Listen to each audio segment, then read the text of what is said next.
Assalamualaikum warahmatullahi wabarakatuh. Selamat datang di channel Sekilas Pinjol. Buat teman-teman dan buat siapapun yang melihat channel ini, selamat menonton. Semoga channel ini bermanfaat buat kalian. Nah, di sini langsung aja, di sini gue mau cerita nih. Gue pernah gagal bayar di Easy Cash. Dan di Easy Cash ini udah hampir 180 hari lewat.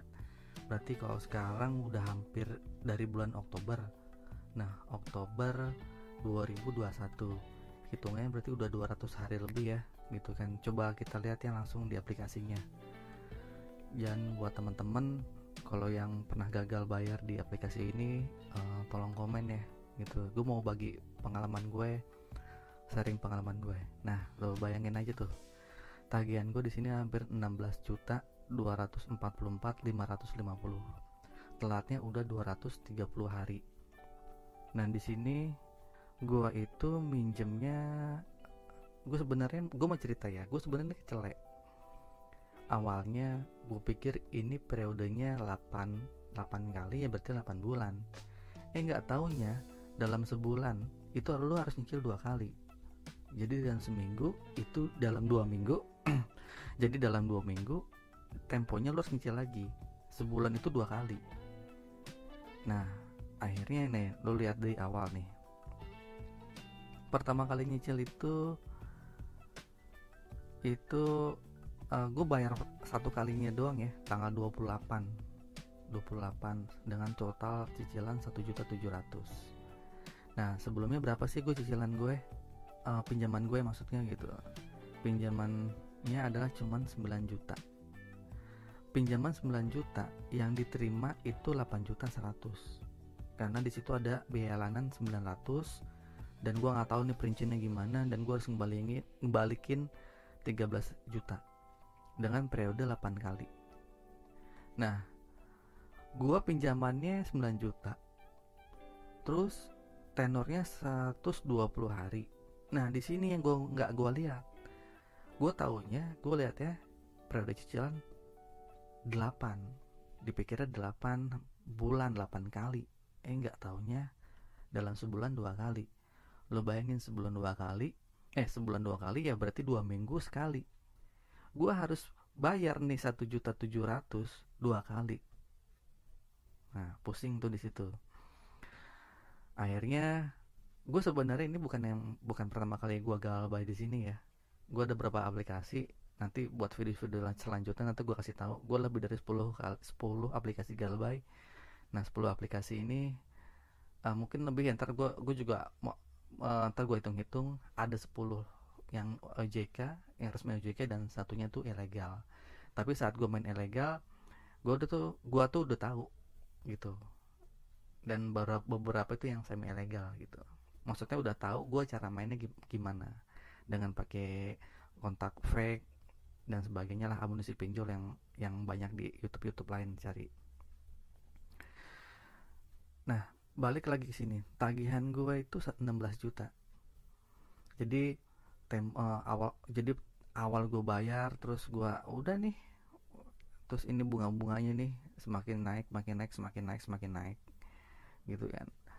Ya bayangin aja gue, apakah gue bisa dalam sebulan gue bayar segini? Ya tentu gak bisa gitu. Saat itu ini sebenarnya ini gali lobangan gue punya usaha gue gagal, bangkrut karena dari pinjol. Ya pada akhirnya gue minjol lagi gitu kan. Ya akhirnya malah nggak bagus gitu, malah gue jadi bangkrut. Nah, tentang masalah DC lapangan, apakah ada DC lapangan, gue selama ini belum disamperin. Mungkin gue hoki ya. Daerah gue Bogor. Kata orang sih Jabodetabek, tapi selain Bogor gitu kan, kecuali Bogor, orang-orang sih bilang kayak gitu. Tapi ya nggak tahu juga gitu kan. Mungkin buat orang-orang yang Bogor yang deket-deket Jakarta, pinggir-pinggiran Jakarta, mungkin masih bisa ya disamperin DC. Untuk saat ini sih, untuk penagihannya, gue bilang isi case itu nggak barbar ya. Jadi ada beberapa kali nagih di WA. Ya paling, halo saya Iwan dari WA, tolong dibayar jam berapa.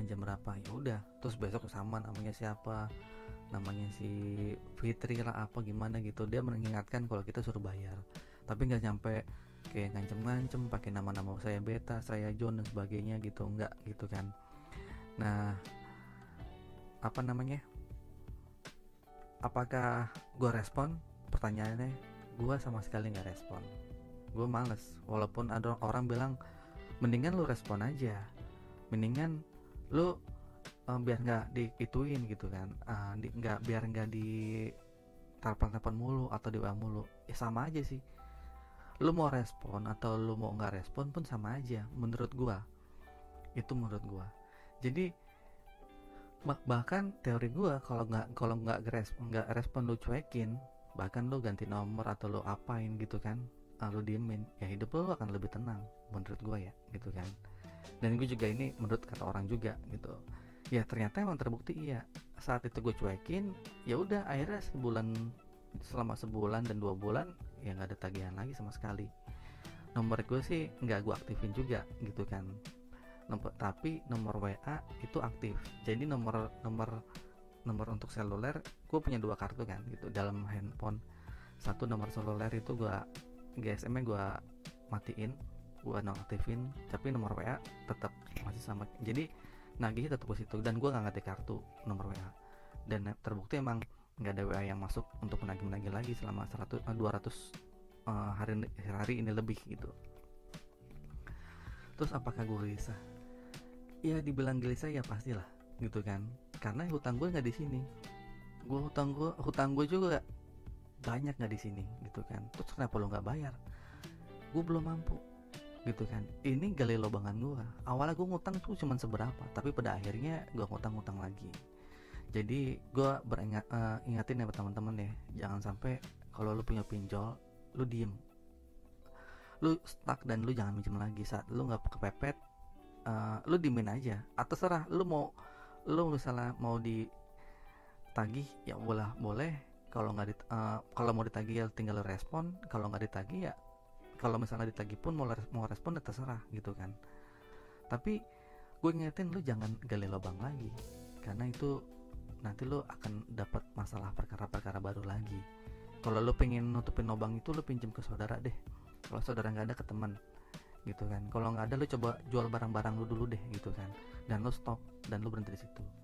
Jangan sampai kayak gue, karena kalau untuk gue ya, gue tidur nggak tenang, bangun nggak tenang gitu. Jadi mau makan enak pun nggak tenang gitu kan, namanya punya hutang ya gitu kan.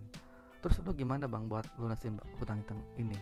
Untuk saat ini sih ya gue coba stay dulu gitu kan, gue coba tenangin dulu. Suatu saat mungkin kalau gue punya uang ya gue bayar. Gue ingetin lah, gue catat semua hutang gue. Buat teman-teman, apa pertanyaan lagi, dia sih datang nggak? Untuk gue sih kasusnya enggak ya, nggak datang. Gue nggak tahu nih isi case ini gimana ya, dibilang legal atau semi ilegal atau semi legal atau gimana, gue nggak ngerti, gue nggak paham saat itu. Cuman saat itu kenapa gue dapat limit besar ya, sebelumnya juga gue tuh pembayaran lancar di pinjol-pinjol yang lainnya gitu. Jadi kalau buat teman-teman nggak usah panik, santai aja gitu kan. Kalau emang DC datang ya udah hadepin aja gitu kan, karena gue berpikir semua masalah itu pasti akan lewat. Mau sebulan 2 bulan, mau setahun pun tetap akan lewat, akan ada jalannya. Gue pasti lo orang-orang yang kuat untuk ngadepin ini gitu. Nggak mungkin dong Tuhan ngasih cobaan di luar kemampuan umatnya gitu kan. Untuk cukup dari gue, mungkin bakal ada part-part selanjutnya untuk bahas tentang masalah pinjol yang lainnya. Untuk saat ini sih ya gue aja yang 16 juta pun santai. Gimana mungkin kalian yang utangnya mungkin 200, 500, sejuta, 2 juta tuh udah gemeteran. Gue segini gimana gemeternya.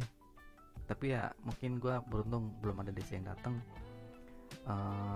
Ya syukur-syukur sih nggak ada. Tapi gue pasti akan lunasin ini entah suatu saat nanti kalau gue punya uang. Gitu aja dari gue. Salam sukses selalu. Jangan lupa like, comment, dan share. Mungkin selanjutnya gue akan bikin video lagi tentang pengalaman gue gagal bayar di aplikasi yang lainnya. Oke, assalamualaikum warahmatullahi wabarakatuh.